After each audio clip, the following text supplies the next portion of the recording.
laging nagsasabing ayos lang ako. Tahimik lang ako, sanay nang mag-isa.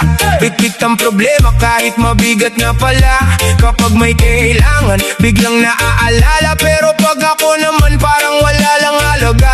Walang nagtanong kung kumusta ba ang laban, kung may lakas pa ba kung humarap sa kinabukasan. Humingiti na lang kahit sugatan ng damdamin. Tinatago ang luha sa likod ng bawat ngiti. At kapag may nagtanong, pre, kumusta ka? Ngingiti lang ako kahit wasak na pala. Ayos lang ako, yan ang lagi kong sinasabi.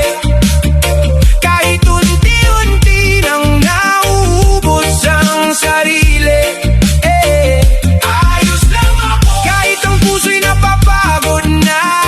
Mas madaling magsinungaling kaysa ipakitang hirap na.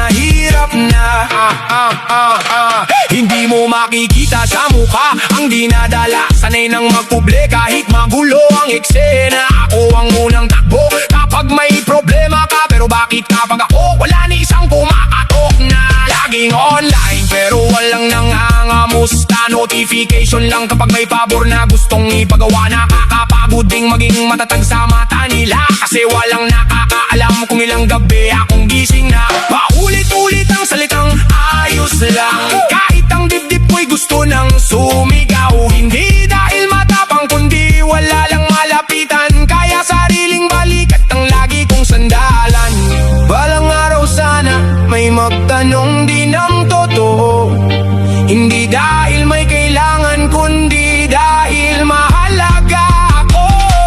Ayos lang ako, pero sana may makinig din minsan. Hindi lahat ng nakangiti ay wala nang pinapasan. Ayos lang ako, yan ang salitang aking panangga. Pero sa likod ng dalawang salitang yan, may pusong pagod na gusto lang ding makumusta. Kung may taong lagi mong nakikitang nakangiti, subukan mong tanungin, kumusta ka talaga?